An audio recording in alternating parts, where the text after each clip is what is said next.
रहनी चाहिए।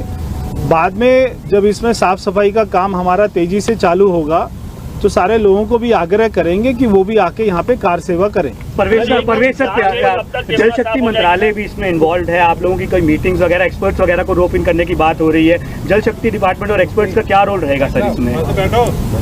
देखिए, एक एक इंच को हमने प्लानिंग में लेकर आना है। जितने एसटीपी हैं, सीटीपी हैं, इसमें फ्लड इरिगेशन भी है, तो इसमें जल शक्ति मंत्रालय भी है, इसमें जल बोर्ड भी है, इसमें डीडीए भी है, इसमें कई मंत्रालय, कई डिपार्टमेंट का आपस में सहयोग रहेगा। इसीलिए डबल इंजन की सरकार की जरूरत थी।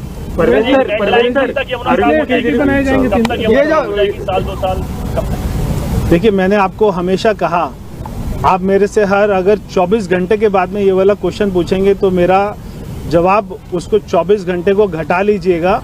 मैंने कहा था 3 साल में आज आपने देखा कि पानी में कितनी स्मेल थी। आपको लग नहीं रहा होगा कि साफ पानी नहीं था। पानी का कलर जो होना चाहिए पूरे काले रंग का पानी था। तो आपको हम 3 साल के बाद में इस पानी के कलर को चेंज करके दिखा देंगे। नजफगढ़ जो नाला है सर, वो सबसे बड़ा पॉइंट है, उसको कैसे साफ करेंगे? मैंने आपको बताया 18 नाले हैं। सबसे बड़ा उसमें नजफगढ़ जो नाला है उसमें इसमें जो है आता है, वेस्ट आता है, काफ़ी जो है मात्रा में आता है। तो सारे नालों के ऊपर में एसटीपी से उसको कवर करेंगे, उसकी कैपेसिटी को बढ़ाएंगे। और ये केवल आज की कैपेसिटी को नहीं देखकर, जो आज हमारा वेस्ट का जनरेशन है उसको नहीं देखकर, ये आने वाले 10 साल 20 साल में कितना वेस्ट का जनरेशन होगा, कितनी हमारी पब्लिक बढ़ जाएगी, कितनी जनसंख्या बढ़ जाएगी, उस हिसाब से एसटीपी की संख्या को बढ़ाएंगे। आपने काम किया है, केजरीवाल पंजाब पहुंचे हैं, 23 से ज्यादा गाड़ियों का काफिला के साथ, 100 से ज्यादा कमांडो के साथ वहां पर पहुंचे हैं अरविंद केजरीवाल के पास करने के लिए। बुलेट प्रूफ गाड़ियां हैं कॉन्वॉय में। देखिए, अरविंद केजरीवाल को इस बात की चिंता, कभी आपने उसको नहीं देखा होगा 10 साल में यमुना में वो आए होंगे निरीक्षण करने, अधिकारियों के साथ में एक भी मीटिंग उन्होंने करी हो 10 साल में, कोई चिंता नहीं करी। केवल पॉलिटिक्स, पॉलिटिक्स और पॉलिटिक्स। सर, वो वजीराबाद जो जलकुंभ भी है वहाँ पे, वो वजीराबाद के परली तरफ जलकुंभ भी है, उनको भी निकलवाने का है प्लान। देखिए, आज जो अरविंद केजरीवाल जी, जैसे मैं इलेक्शन में भी कहता था, दिल्ली से हारने के बाद में वो पंजाब भागेंगे। अब क्योंकि वहाँ पे उनकी सरकार बची है, वो सरकार उनकी बची रहे, और अब वो राज्यसभा से आते हैं या वहाँ के मुख्यमंत्री बनते हैं, ये आगे हमें जो है देखना होगा। सर, कई एसटीपी पैरामीटर फॉलो नहीं कर रही है, उसको लेकर क्या करेंगे? राज्य के साथ आपकी क्या कोई बात हुई? क्योंकि हरियाणा को लेकर लगातार आरोप उन्होंने लगाए थे, उन्होंने कहा अमोनिया भेज दिया, जहर मिला दिया। तो पड़ोसी राज्य के साथ कोई बात हुई हरियाणा से? देखिए, जहर तो ये तो आपने फिर उनका बयान सुना होगा, फिर उनको फटकार भी लगी थी। और बिल्कुल सही बात है, इसमें ये जो पानी आता है और जो आगे जाता है, इसमें जितने भी राज्य इन्वॉल्व हैं, सभी राज्यों से बात चल रही है। साथ में मैं आपको ये भी बताना चाहता हूँ, आपने हर साल ये देखते होंगे कि छठ, जो हमारा छठ पर्व आता है, उसमें यहाँ पर बहुत सालों से छठ पर्व नहीं मनाया जाता था। इस साल में छठ पर्व बहुत ही ग्रैंड स्तर पे मनाएंगे। सर, कल जीटीबी अस्पताल पीएम गई थी, पीपीई किट, कुछ और इक्विपमेंट्स बहुत खराब हालत के अंदर मिले, वो यूज़ भी नहीं हुए थे। तो ऐसे में सवाल उठ रहे हैं कि संसाधन सरकार के पास थे, लेकिन स्वास्थ्य सेवाओं का लाभ दिल्ली वालों को नहीं मिल पाया। देखिए, जो ये अरविंद केजरीवाल की सरकार रही, इन्होंने कितने पाप किए, कितने घोटाले किए, धीरे धीरे उसकी सारी परतें खुलेंगी। चाहे अस्पताल में जाइए, चाहे स्कूल में जाइए, चाहे यमुना में आइए, जितने भी इन्होंने प्रोजेक्ट्स चलाए, मैं आपको लिस्ट दूंगा। एक एक प्रोजेक्ट अगर 100 करोड़ का था तो वो 250 करोड़ की पेमेंट हुई, अगर 800 करोड़ का था तो 2000 करोड़ की पेमेंट हुई। ऐसे कितना हजारों करोड़ का दिल्ली के लोगों का घोटाला हुआ, उनके टैक्स पेयर की चोरी हुई, उनका नुकसान हुआ। और उसके साथ में ना केवल पैसे का नुकसान हुआ, बल्कि टाइम का कितना नुकसान हुआ। जिस प्रोजेक्ट को 1 साल में कंप्लीट होना था उसको 3 साल लगे, जिसको 3 साल में होना था उसको 6 साल लगे। अगर कोई सड़क बन रही थी, फ्लाईओवर बन रहा था पंजाबी बाग का, तो वो 3-3 साल तक, 4-4 साल तक बनता गया, 5-5 साल तक बनता गया, मगर वो कंप्लीट नहीं हुआ और उसकी कॉस्ट भी ट्रिपल हो गई, 4 टाइम्स हो गई। तो यानी कि टाइमलाइन भी इतनी एक्सटेंड हुई और इतना पैसा भी लगा, तो दिल्ली के लोगों को इतना नुकसान उसमें हुआ।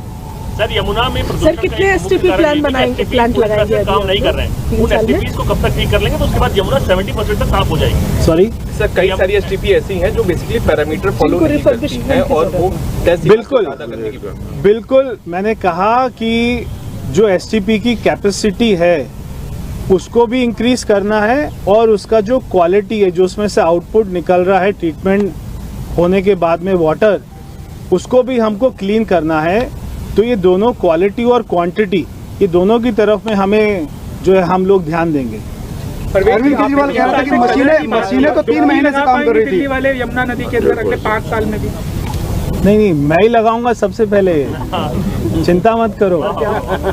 फ्लाईओवर के भी मरम्मत का निरीक्षण करने के लिए टीम का गठन किया गया है कि 102 कम से कम फ्लाईओवर उनका मरम्मत करना है, उसके लिए नहीं, मैंने दिल्ली में जितने भी फ्लाईओवर हैं, मैंने अधिकारियों को निर्देश दिया है कि जो फ्लाईओवर के नीचे का स्पेस होता है, जैसे राजा गार्डन का फ्लाईओवर है, पहले उसके नीचे के स्पेस को रेस्टोरेंट के लिए दिया गया, अभी उसका कोर्ट केस चल रहा है, मगर नीचे हालत इतनी ख़राब है तो फ्लाईओवर के नीचे हम लोग ये देखते होंगे कि वहाँ पे जो है बैगर्स होते हैं या वहाँ पे कोई और एंटी सोशल एलिमेंट सारे बैठे रहते हैं और उनमें गंदगी बहुत रहती है।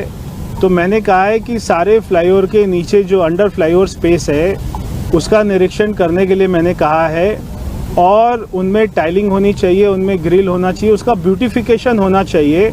अगर कहीं पे रेस्टोरेंट बन सकते हैं, कहीं पे कमर्शियल हम उसको यूज़ कर सकते हैं ताकि रेवेन्यू हमारा बढ़े, उसको भी यूज़ करेंगे। कहीं पे स्पोर्ट्स की फैसिलिटी हो सकती है, कहीं पे लोग बैठ के चेस खेल सकते हैं, कैरम, कहीं पे पार्क बनाया जा सकता है, अच्छा प्लांटेशन हो सकता है, अच्छे स्कल्पचर बनाए जा सकते हैं उसके ऊपर भी। तो सारे फ्लाईओवर के नीचे का जो स्पेस है उनका ब्यूटिफिकेशन और कैसे पब्लिक उनको यूटिलाइज कर सके, इसके लिए मैंने बोला है। जो पहले की सरकार रही उनके दिमाग में ये बात था ही नहीं कि उन्हें यमुना मैया को कभी साफ भी करना है। केवल उनको एक ही काम आता था कि दूसरे लोगों पर अपनी जिम्मेदारियों को डालना, एक्सक्यूज़ देना। तो जो अभी तक हमने देखा कि कोई काम वहाँ पे ज़मीन पर, धरातल तो छोड़िए, उनके कागजों में भी कोई काम नहीं दिख रहा था। तो ये हमारा, मैंने जो कहा, ना केवल दिल्ली सरकार बल्कि पीएमओ भी पूरा इन्वॉल्व है, वो भी पूरा अपना चिंता कर रहे हैं और वो लगातार रोज ही कोई ना कोई बैठक इसके ऊपर में चलती रहती है। प्रधानमंत्री खुद मॉनिटर कर रहे हैं। देखिए, प्रधानमंत्री जी की चिंता ये आज से नहीं है। प्रधानमंत्री की चिंता ये कई सालों से है कि यमुना साफ हो। जैसे साबरमती रिवर फ्रंट बना वैसे यमुना रिवर फ्रंट बने। तो वो भी आप ये कह सकते हैं कि वो भी इस बात की रोज चिंता कर रहे हैं, मॉनिटरिंग कर रहे हैं कि काम कितना स्पीड से बढ़ रहा है। सर टूरिज्म के लिए क्या है, अगर ये साफ हो जाता है तो टूरिज्म के लिए बहुत हेल्प होगा, लोग आएंगे, घूमेंगे, जैसे और भी जगह है, चाहे बनारस देख लीजिए, चाहे गुजरात देख लीजिए। देखिए, अभी यहाँ पे फेरी चलाने का हमारा प्रपोजल है, अभी उसका एमओयू भी साइन करेंगे। अभी केवल एक ही स्ट्रेच में फेरी चलाएंगे, लोग आएंगे उसमें फेरी में, वहाँ से एक ही उसका पिकअप पॉइंट होगा, एक ही ड्रॉप पॉइंट होगा।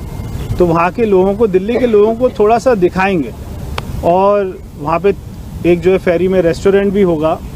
तो हमारा पर्पस है कि धीरे धीरे लोगों को आकर्षित करें यमुना की तरफ में और हर आदमी की इसमें इन्वॉल्वमेंट रहनी चाहिए।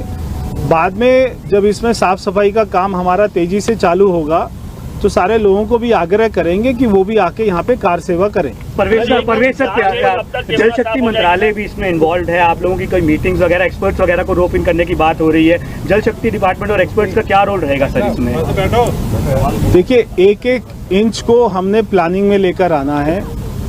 जितने एसटीपी हैं, सीटीपी हैं, इसमें फ्लड इरिगेशन भी है, तो इसमें जल शक्ति मंत्रालय भी है, इसमें जल बोर्ड भी है, इसमें डीडीए भी है, इसमें कई मंत्रालय, कई डिपार्टमेंट का आपस में सहयोग रहेगा। इसीलिए डबल इंजन की सरकार की जरूरत थी।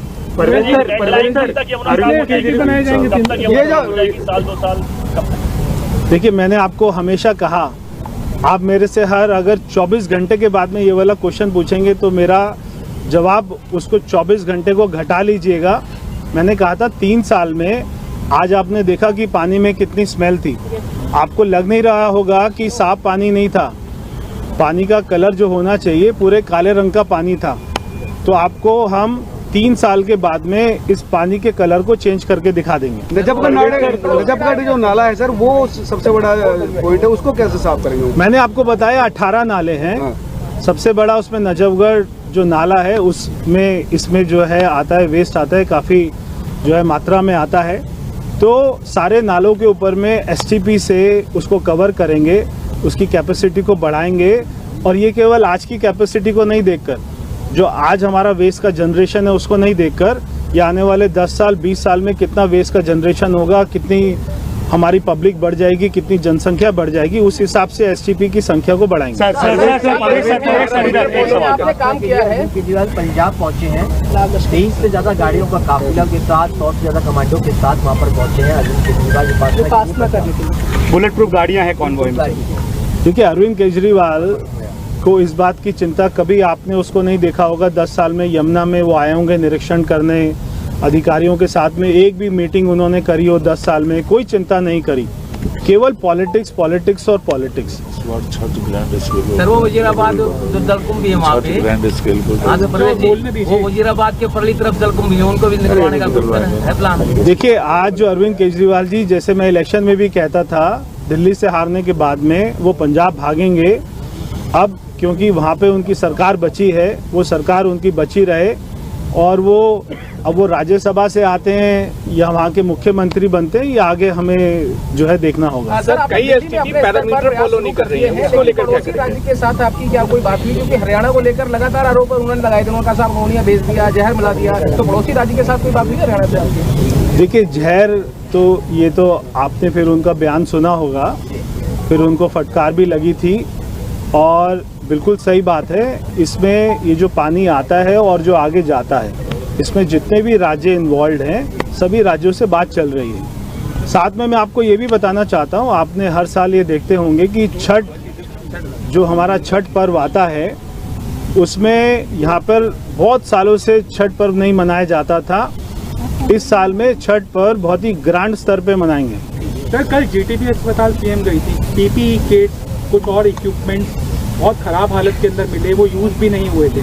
तो ऐसे में सवाल उठ रहे हैं कि संसाधन सरकार के पास थे, लेकिन स्वास्थ्य सेवाओं का लाभ दिल्ली वालों को नहीं मिल पाया। देखिए, जो ये अरविंद केजरीवाल की सरकार रही, इन्होंने कितने पाप किए, कितने घोटाले किए, धीरे धीरे उसकी सारी परतें खुलेंगी। चाहे अस्पताल में जाइए, चाहे स्कूल में जाइए, चाहे यमुना में आइए, जितने भी इन्होंने प्रोजेक्ट्स चलाए, मैं आपको लिस्ट दूंगा।